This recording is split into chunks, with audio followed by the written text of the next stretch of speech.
Terminate all 8 by end of day, the order came from corporate. The allegations were completely false. My team looked at me, terrified. I closed my office door and made a decision that would either save us or all 8 need to be terminated by the end of day.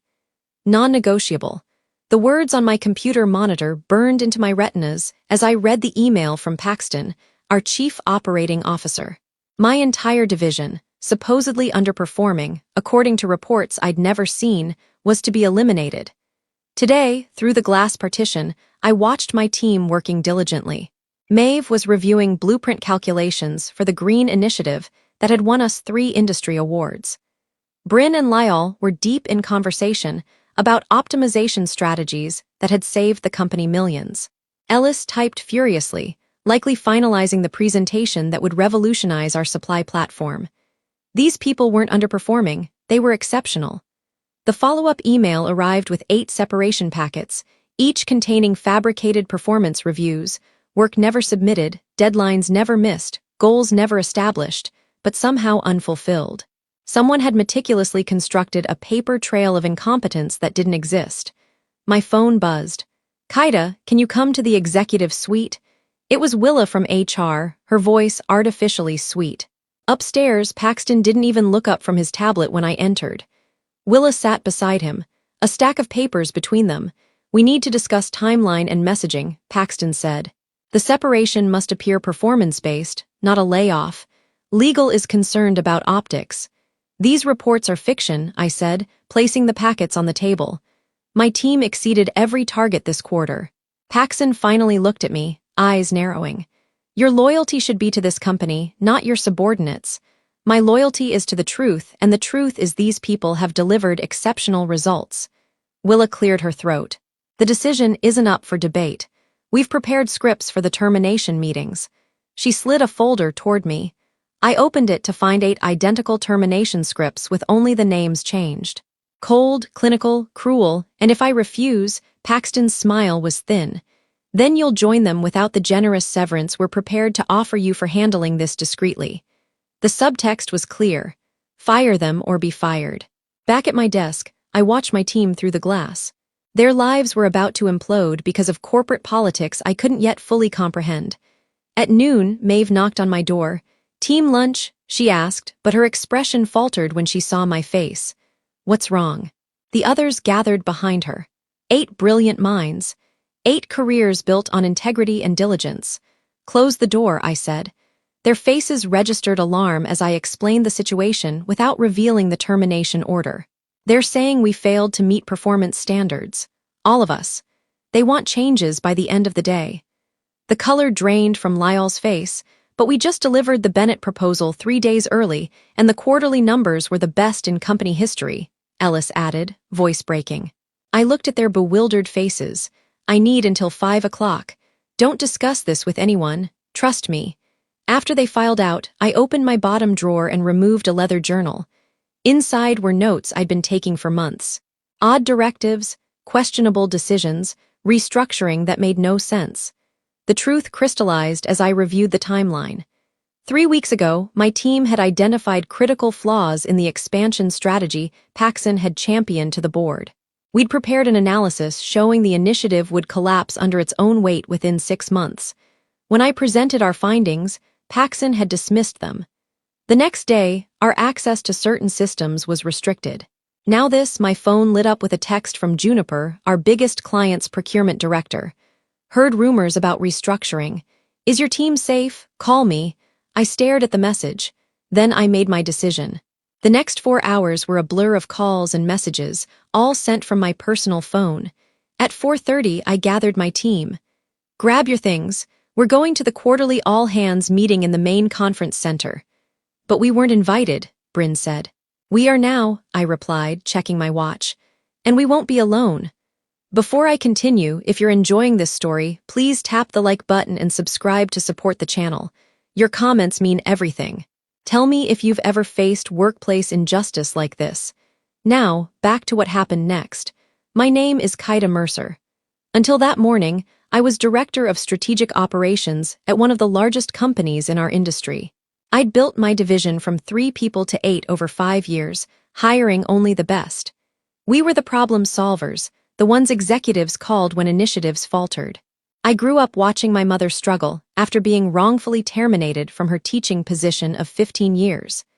The experience taught me that corporate loyalty flows in one direction unless you create consequences for betrayal. When I was hired, the company was struggling with innovation. My background in systems design and organizational psychology made me valuable as they tried to modernize. I assembled my team carefully, diverse thinkers who challenged assumptions and delivered results. For years, we operated below executive radar, fixing broken processes and strengthening foundations. Our work wasn't flashy, but the numbers spoke for themselves. Efficiency up, costs down, client retention at record levels. Everything changed when Paxton arrived 18 months ago. The new COO came with bold promises about transformation and disruption. The board was entranced by his confidence and pedigree.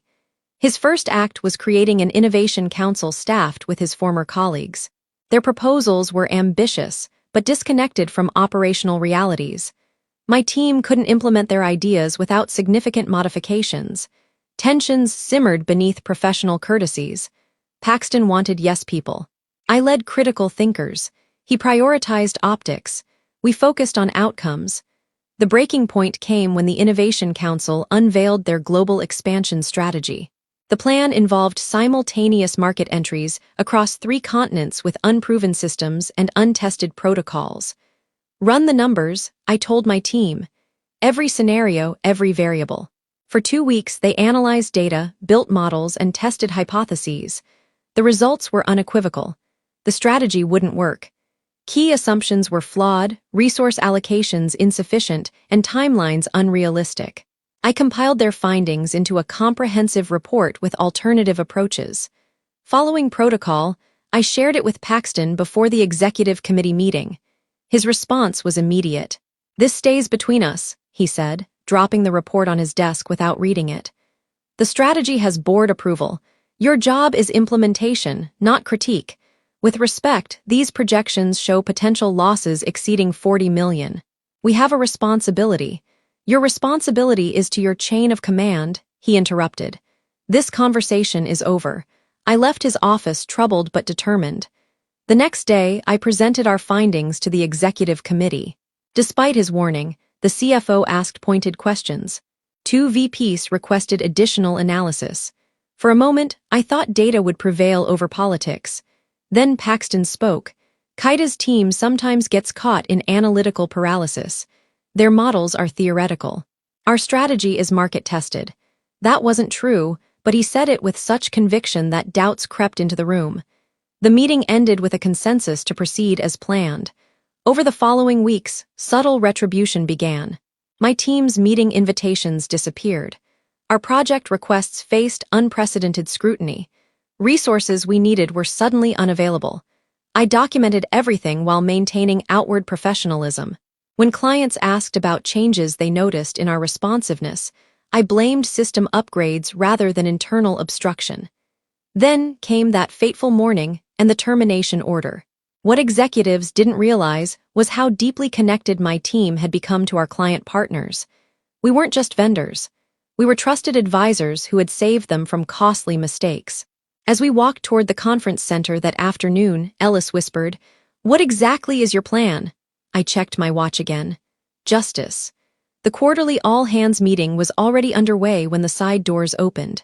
Paxton was mid-presentation about the expansion strategy, gesturing toward optimistic projections that bore no resemblance to reality. He faltered when we entered, confusion crossing his face. His expression transformed to alarm when the main doors opened and 12 people in business attire walked in. The decision-makers from our 7 largest clients. The room fell silent as they took seats reserved for executives.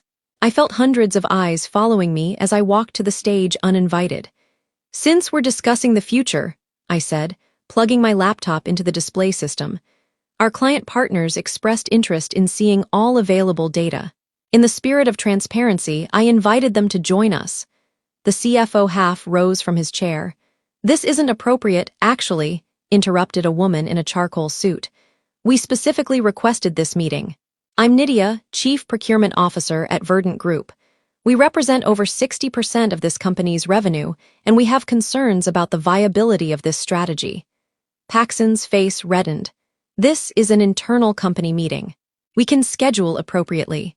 We've seen both proposals, said another client, a silver-haired man from our oldest account.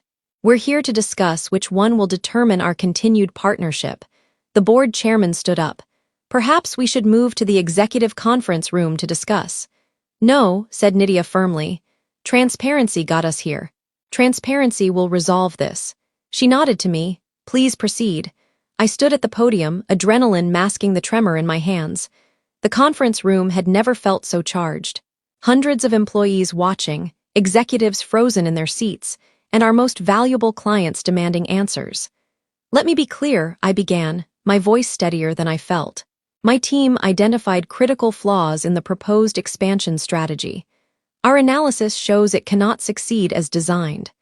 The projector displayed our data, not the sanitized version from Paxton's presentation, but the unvarnished truth. Market penetration projections that defied logic, resource allocations that couldn't possibly support the timeline, cost estimates that somehow ignored basic economic principles. Based on comprehensive modeling, this strategy will fail within 6 months and cost approximately $43 million. I continued, advancing to the next slide. However, we've developed an alternative approach that achieves the same objectives with significantly reduced risk. May have stepped forward, explaining the modified implementation plan. Lyall followed with revised financial projections.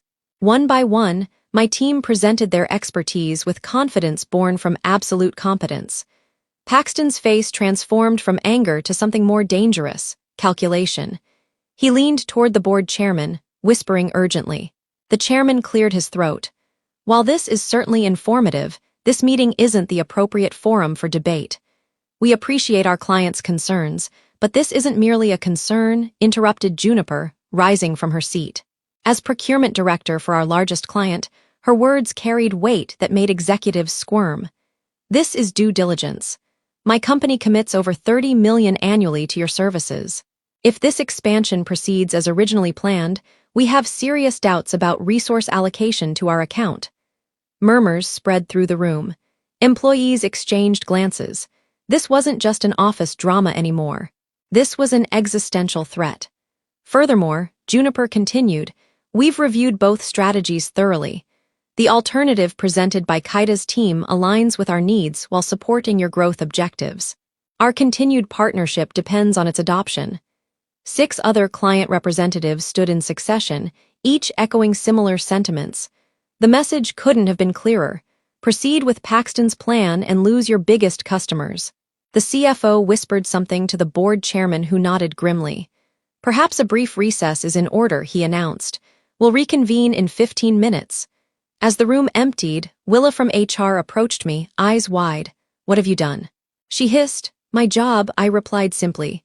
My team gathered around me, a mixture of shock and admiration on their faces. None of them had known about the termination order, only that their performance had somehow been called into question. Were they really going to fire us? Ellis asked, the reality dawning. I nodded. By the end of day, with fabricated cause, Bryn's eyes widened. That's why you couldn't access the shared drive yesterday. They were altering our submission records. Are we going to lose our jobs anyway? Lyall asked, voicing everyone's fear. I don't know, I admitted. But if we do, it won't be in darkness, and it won't be with our professional reputations destroyed. The executive team didn't return after 15 minutes or 30. At the 1-hour mark, an assistant appeared, requesting the clients and myself in the boardroom. My team exchanged nervous glances as I followed her. The boardroom atmosphere was glacial. 9 executives sat on one side, 7 clients on the other, with 3 empty chairs between them. I took the middle seat in this no-man's land. The board chairman spoke first. This situation has clearly escalated beyond internal matters. Our clients have made their position known. Before we proceed, we need to understand exactly what transpired. Paxton leaned forward. What transpired is insubordination. Kaita was instructed to implement necessary personnel changes. Instead, she orchestrated this ambush. Personnel changes? Nydia asked sharply. You mean terminating the entire strategic operations team? The chairman shifted uncomfortably. We were addressing performance concerns, fabricated concerns, I interjected, placing a folder on the table. These are the actual performance metrics for my team over the past 18 months, verified by system logs and client satisfaction surveys. Next to them are the altered evaluations created this week to justify immediate termination. The CFO opened the folder, frowning as he reviewed the documents. This began 3 weeks ago, I continued. Immediately after we presented analysis showing the expansion strategy's fundamental flaws, our access was restricted, our communications monitored, and finally termination orders were issued this morning. That's an interesting narrative, Paxson said, his voice dangerously calm.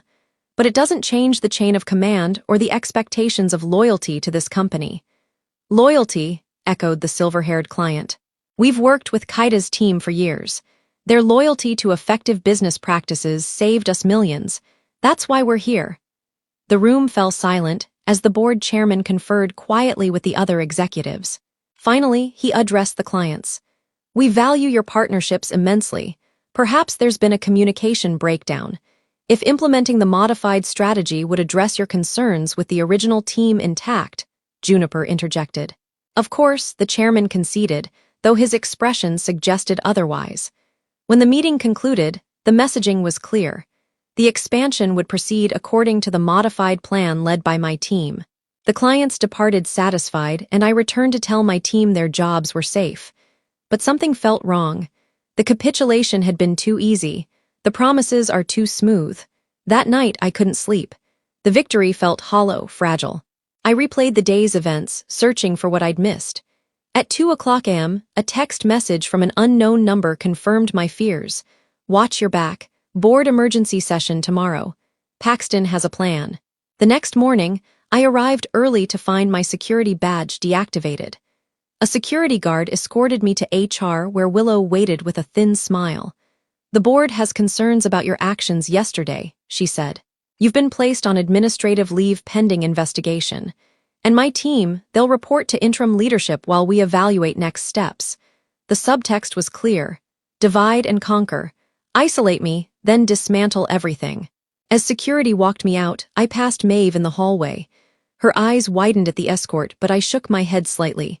Not here. Not now. Outside, I sat in my car, staring at the building that had been my professional home for 5 years. My phone buzzed with messages from my team.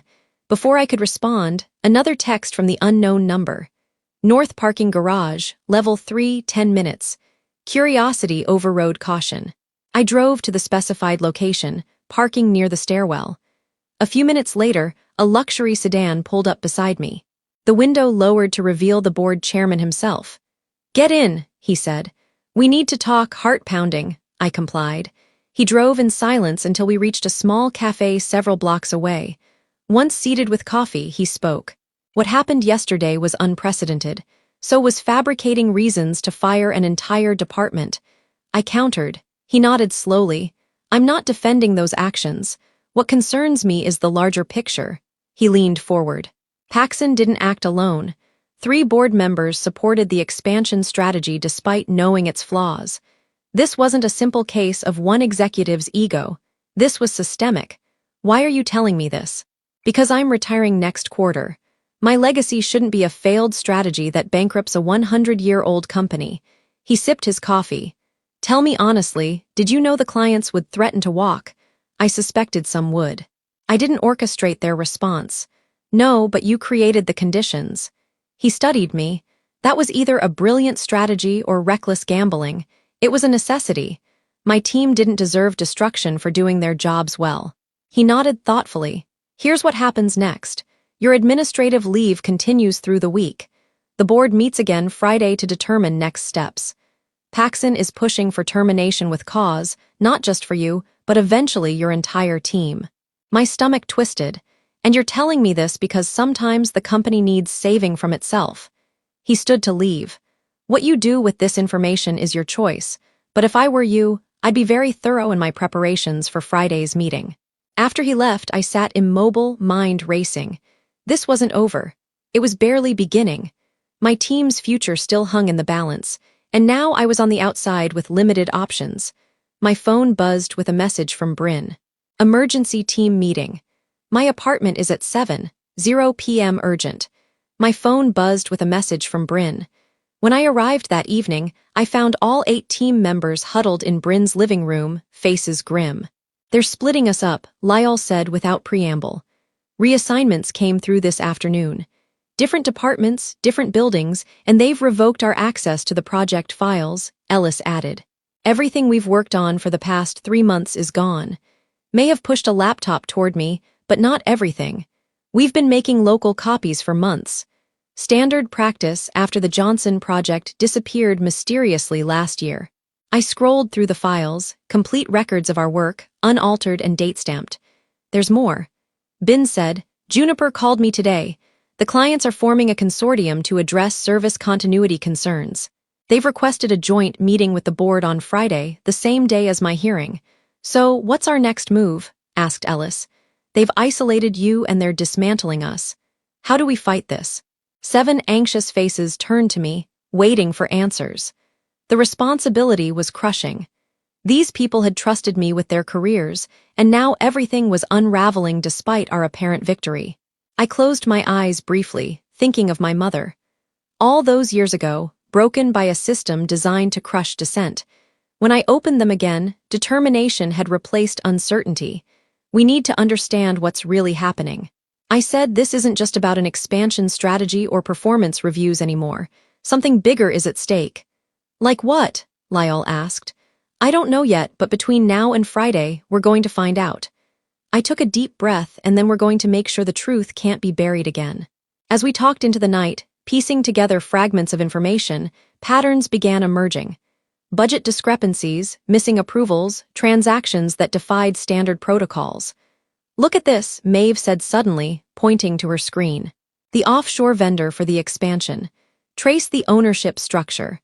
We gathered around as she followed the corporate trail through subsidiaries and holding companies until finally reaching the end. That can't be right, Ellis whispered. But it was, and suddenly everything made horrible, perfect sense. I stood up, mind reeling with implications. We need to move quickly. We have less than 48 hours to compile everything before the board meeting. Will it be enough? Bryn asked quietly. I looked at each of them. Brilliant minds who deserved better than becoming collateral damage in corporate warfare. It has to be, I replied. Because on Friday, only one side of this conflict will still have careers when the dust settles. None of us slept that night working furiously to assemble the puzzle pieces into a cohesive picture. By dawn, we had our answer. And our strategy, what we didn't have was certainty that it would work. Friday morning felt surreal. After 3 days of administrative leave, I drove back to the office for a meeting that would determine not just my fate, but my entire team's future. The parking garage was unusually full for 7:30 a.m. board meetings, rarely drew crowds. As security escorted me to the executive floor, I noticed the heightened activity. Staff members huddled in whispered conversations, glancing my way with mixed expressions of sympathy and curiosity. Quite the audience gathering, my escort commented as we entered the elevator. Board meetings aren't usually standing room only. Special circumstances, I replied, gripping my leather portfolio tighter. The elevator opened directly into the reception area of the boardroom suite. Willa from HR waited, her professional smile strained. The board is ready for you, she said. They've requested this be a closed session. I nodded unsurprised. That won't work today. Her smile faltered. Excuse me. Before I could answer, the lobby doors opened. My entire team walked in, followed by representatives from our 7 major clients. Behind them came 3 people in suits I didn't recognize. What is this? Will demanded, stepping between me and the boardroom doors. Witnesses, I answered simply, moving past her. Inside, 14 board members sat around the massive conference table. Paxton occupied the right hand of the chairman, his expression darkening when he saw who followed me in. This is a closed session, he snapped. Only Miss Mercer is authorized to attend. Nydia stepped forward. As joint signatory on contracts representing 63% of your annual revenue, I believe we have standing. And as counsel for these clients, added one of the unfamiliar suits. I'd advise against excluding them given the nature of today's discussion. The chairman's gaze swept over the assembled group, then settled on me. You've been busy during your administrative leave. I've been thorough, I corrected, placing my portfolio on the table. A tense silence followed before the chairman nodded curtly. Very well. Additional chairs, please. Once everyone was seated, he continued. We're here to address Miss Mercer's conduct regarding confidential personnel matters and subsequent actions that potentially violated numerous company policies. Before you proceed, interrupting the third unfamiliar visitor, I should introduce myself. I'm Theo Ward, Senior Investigator with the Securities Exchange Commission. These proceedings may become relevant to an ongoing investigation. The blood drained from Paxton's face. What investigation? The chairman demanded. Theo smiled thinly. That's what we're here to establish. In the stunned silence that followed, I opened my portfolio and removed a stack of documents. 3 months ago, I began. My team was tasked with analyzing implementation requirements for the global expansion strategy. What we discovered went beyond operational concerns. I placed the first document on the table. The primary contractor for the expansion infrastructure is Highland Solutions, a company incorporated 6 months ago with no prior projects or proven capabilities. New vendors aren't unusual for new initiatives, Paxton interjected, but his voice lacked conviction. Highland Solutions, I continued as if he hadn't spoken, is owned by Meridian Holdings, which through a series of shell companies is owned by 3 individuals. I slid forward 3 more documents, each showing ownership trails through subsidiaries and investment vehicles. Tracing these ownership structures required significant effort, I said. Fortunately, my team specializes in detailed analysis. The beneficial owners of the enterprise, slated to receive $43 million in expansion contracts, are Wesley Paxton, board member Gerald Turner, and board member Antonio Reyes. Gasps and murmurs filled the room. The named board members shifted uncomfortably while others leaned forward, examining the documents. This is absurd, Paxton sputtered. These are legitimate business interests disclosed in my conflict statement. You should mention that I removed another document from my portfolio. This is your conflict disclosure from October. Highland Solutions aren't listed. Neither is Meridian Holdings or any of the 7 intermediary companies. The CFO, who had been silent until now, spoke up. These are serious allegations that require thorough investigation before. We've completed that investigation, Ellis interrupted, stepping forward to hand USB drives to each board member. These contain comprehensive documentation of the ownership structures, fund transfers, establishing initial capitalization of Highland Solutions, and communications between the principals. How did you access these records? Demanded Turner, one of the implicated board members. We didn't hack anything if that's your concern, Maeve replied coolly. Everything here was obtained through legal channels, public records, and analysis of the vendor onboarding documentation that your own people provided during standard due diligence. The real question, I continued, isn't how we found this information, it's why it wasn't disclosed. The expansion strategy wasn't just flawed operationally. It was designed to funnel company resources into private interests while guaranteeing its architects golden parachutes when it inevitably failed. The chairman's expression was thunderous as he turned to Paxton. Is this true? This is a mischaracterization, Paxton insisted. Highland was selected through proper channels by a committee you appointed, Bryn interjected, whose members received consulting contracts with Meridian Holdings 2 weeks after approving the vendor selection. The SEC investigator leaned forward. I'd be very interested in seeing those consulting agreements. The next hour unfolded like a meticulously choreographed ballet of evidence and testimony.